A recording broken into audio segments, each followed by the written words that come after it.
Hello student, देखिए पिछले video में मैं मेथड की बात की थी कि मनोविज्ञान की कौन कौन सी विधि हैं जिसकी वजह से जो है हम उनके व्यवहारों को मापन करते हैं। तो मैंने फर्स्ट मेथड की बात की थी, इंट्रोस्पेक्शन मेथड। ठीक है, अब देखिए थोड़ा सा मैं बताई थी। अब देखिए उस विधि का जो प्रतिपादन है, ठीक है, किसने किया था? विलियम्स उंट ने किया था। ठीक है, उनके शिष्य टिचनर ने, जिन्होंने संरचनावाद स्ट्रक्चर नामक पुस्तक की स्थापना की थी, जिन्होंने मनोविज्ञान की चेतना अनुभूति का विज्ञान कहकर संबोधित किया था। ठीक है, मैंने स्टार्टिंग में ही बताई थी कि वो टिचनर जो है वो उंट के शिष्य थे। उंट ने कहा था कि मनोविज्ञान जो है एक चेतन अनुभूति का विज्ञान है। ठीक है, अब हम बात करते हैं दूसरा मेथड की। ठीक, जो ऑब्जर्वेशन मेथड है, ये मेथड बहुत इम्पोर्टेंट है मनोविज्ञान में, साइकोलॉजी में इसका बहुत इम्पोर्टेंट है। देखिए इस मेथड जो है का प्रतिपादन किसने किया था? तो वाटसन ने किया था 1913 ईस्वी में। देखिए इसमें क्या कह रहा है, जिसमें प्रयोगकर्ता प्राणी या जीव के व्यवहार को निष्पक्ष भाव से प्रेक्षण या अवलोकन करता है, जिसका विश्लेषण कर वह उस प्राणी के व्यवहार के बारे में निश्चित निष्कर्ष पे पहुंचता है। ठीक है, देखिए इस ऑब्जर्वेशन मेथड का विकास किसने किया था? वाटसन ने 1913 ईस्वी में। ठीक है, ऑब्जर्वेशन क्या होता है? किसी भी घटना को हम अपनी खुले आंखों से प्रत्यक्ष रूप से देखते हैं और उसका अवलोकन करते हैं, उसको ही हम ऑब्जर्वेशन मेथड कहते हैं। ठीक है, ये देखिए 3 प्रकार के होते हैं: सहगामी प्रेक्षक, असहगामी प्रेक्षक और स्वाभाविक प्रेक्षक। ठीक है, ये जिसको हम participate observation, non participate observation और फिर नेचुरलिस्ट ऑब्जर्वेशन। ठीक है, ये तीनों ऑब्जर्वेशन हो गया। देखिए सहगामी प्रेक्षक क्या होता है?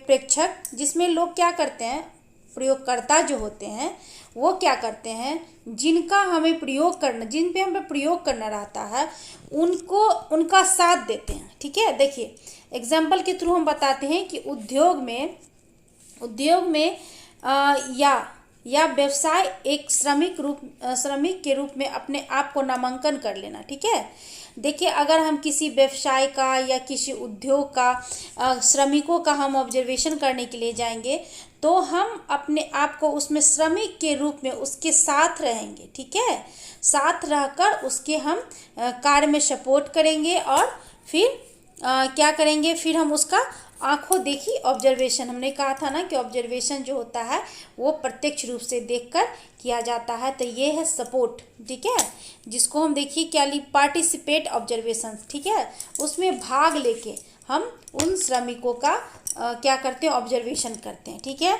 अब हम बात करते हैं असहगामी प्रेक्षण की। अब देखिए असहगामी प्रेक्षण है कि सहगामी के ठीक उल्टा होता है। इसके प्रेक्षक कोई हाथ नहीं बटाता है, वो दूर से ही क्या करता है, दूर से ही ऑब्जर्वेशन करता है। ठीक है, और व्यक्ति के व्यवहार का अध्ययन करता है। ठीक है, अब देखिए स्वाभाविक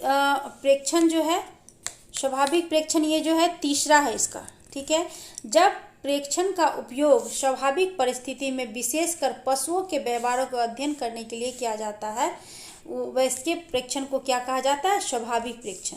ठीक है, अब देखिए इसमें क्या है, बच्चा खेल के समय, देखिए अगर किसी बच्चे का हमें उसकी एक्टिविटी का ऑब्जर्वेशन करना है तो क्या करते हैं, हम खेल के एक समूह लेंगे जिनमें कुछ खिलौनों को डाल देंगे। ठीक है, अब उस समूह में खिलौना को देंगे और उसमें बच्चे का हर एक्टिविटी को हम ऑब्जर्वेशन करेंगे। ठीक है, इसी को हम क्या कहते हैं? स्वाभाविक प्रेक्षण। ठीक है, अब हम बात करते हैं एक्सपेरिमेंटल मेथड की। देखिए एक्सपेरिमेंटल मेथड क्या होता है? किसी भी व्यवहार का मानसिक प्रक्रिया यानी मेंटल प्रोसेस का क्रमबद्ध अध्ययन करना ही प्रयोग कहलाता है। ठीक है, अब देखिए जब प्रयोग की बात होगी तो चर जरूर आएंगे, वेरिएबल की बात होगी ही होगी। तो हम बात करते हैं इंडिपेंडेंट वेरिएबल, डिपेंडेंट वेरिएबल और रेलिवेंट वेरिएबल। यानी वेरिएबल 3 तरह का होता है। पहला हो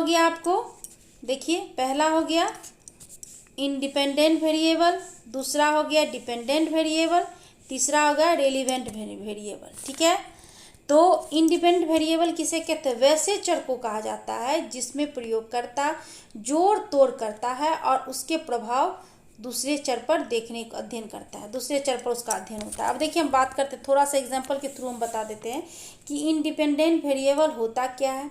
देखिए, अगर हम किसी बच्चे का शैक्षणिक स्तर की अध्ययन करना चाहते हैं, ठीक है, तो हम एक शिक्षण विधि का उपयोग करेंगे। ठीक है, तो देखिए यहाँ पर शिक्षण मेथड जो होता है वो इंडिपेंडेंट वेरिएबल हो गया, क्योंकि शिक्षण जो विधि है उसमें हम तोड़ मरोड़ कर सकते हैं। ठीक है, और देखिए शिक्षण शैक्षणिक योग्यता की बात करें तो उसमें हम तोड़ मरोड़ नहीं कर सकते। हम सीखने की विधि जो होती है उस विधि में तोड़ मरोड़ करके उसका प्रभाव हम क्या करते हैं, उसके प्रभाव का अध्ययन हम करते हैं। ठीक है, कि शिक्षण का तोड़ मरोड़ जो किए शिक्षण की विधि में, तो उसका क्या प्रभाव पड़ा, किस पे, शिक्षण योग्यता पे। ठीक है, बालक के शैक्षणिक स्तर पर। ठीक है, वो हो गया इंडिपेंडेंट वेरिएबल। ठीक है, अब देखिए आश्रित चर जिसको हम डिपेंडेंट वेरिएबल बोलते हैं, वो वैसे चर को कहा जाता है जिसके बारे में प्रयोगकर्ता प्रयोग करके पूर्व कथन करना चाहता है। ठीक है, अब देखिए आश्रित चर क्या हो गया यहाँ पे, जब मैंने कहा मैं बोली थी ना कि ये शैक्षणिक स्तर शिक्षण की विधि क्या हो गया, इंडिपेंडेंट, और आश्रित चर किस पर डिपेंड है, शिक्षण की विधि जो है, शिक्षण की योग्यता जो है किस पे डिपेंड है, शिक्षण विधि पे। ठीक है, तो आश्रित चर क्या हो गया, शैक्षणिक योग्यता, है ना, तो ये हो गया आपको आश्रित चर।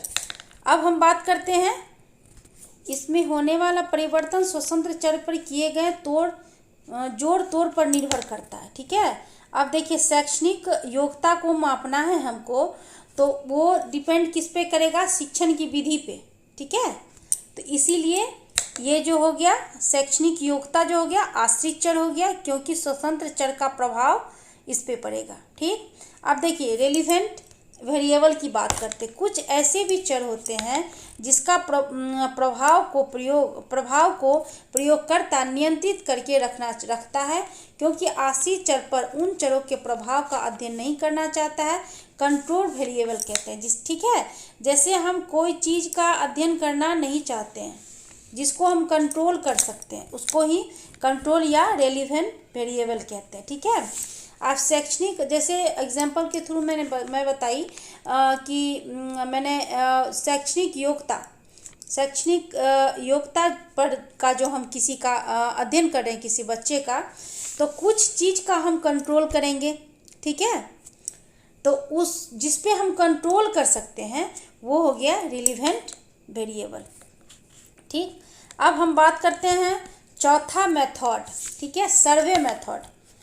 किसी समस्याओं का ठीक ढंग से अध्ययन एक छोटा प्रतिदर्श को लेकर करना चाहता है तो वह वैज्ञानिक ढंग से नहीं हो पाता है, और इसके लिए अध्ययन प्रतिदर्श को बड़ा तथा सभी वर्गों के प्रतिनिधित्व का होना अनिवार्य है। ये सर्वे मेथड कहलाता है। ठीक है, सर्वे देखते होइएगा कि किसी भी चीज़ का जो सर्वे होता है, जैसे किस क्षेत्र में कितने बच्चे हैं, कितने लड़का हैं, कितनी लड़कियां, ये सब जो सर्वे होता है तो कुछ एरिया में करने से क्या होता है कि उसका सही से अध्ययन नहीं हो पाता, इसीलिए पूरे एरिया को लेके जो किया जाता है उसको ही हम सर्वे मेथड कहते हैं। ठीक है, तभी जाकर हम एक निश्चित निष्कर्ष पे पहुंचते हैं। अब देखिए पांचवा बात करते हैं क्लिनिकल और केस स्टडी मेथड की बात करते हैं। इस विधि में व्यक्ति, बहुत इंपॉर्टेंट मेथड है ये, इस विधि में व्यक्ति के रोगात्मक लक्षणों का पहचान करके उसके कारणों का पता लगाने काफ़ी किया जाता है, पता लगाने के लिए किया जाता है। यही कारण है कि इसे वैज्ञानिक विधि कहा गया है। ठीक है, अब क्लिनिकल साइकोलॉजी क्या करता है, व्यक्ति का जो संवेगात्मक लक्षण होता है उसको रोगात्मक लक्षण होता है उसको क्या करता है, उसकी पहचान करके उसके पता लगा के तब उसमें उसका निदान किया जाता है। ठीक है, अब बात करते हैं ये क्लिनिकल, इसके जीवन के सभी तरह की घटनाओं को उसके साथ माँ के गर्भ से आने से पहले से घटित हो रहा है एक निश्चित विस्तृत इतिहास तैयार करते। देखिए नाम से ही है कि केस स्टडी है, ठीक है। यानी केस स्टडी क्या हो गया कि मतलब शुरू से लेके अंत तक का घटना की सारी जानकारी जानने के बाद हम एक निश्चित निष्कर्ष पे पहुंचते हैं, ठीक है।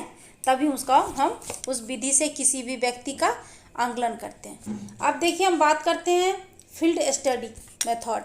इस विधि को स्वाभाविक प्रेक्षण विधि भी कहा गया, क्योंकि इस विधि के अध्ययनकर्ता प्राणी के व्यवहार का अध्ययन स्वाभाविक स्थान में जाकर करता है, ठीक है। देखिए ये स्वाभाविक फील्ड स्टडी क्या हो गया, फील्ड में जाके, उस एरिया में जाके किसी भी प्राणी के व्यवहार का जो हम ऑब्जर्वेशन करते हैं, हम उसका अध्ययन करते हैं, वो क्या हो गया, फील्ड स्टडी मेथड, ठीक है।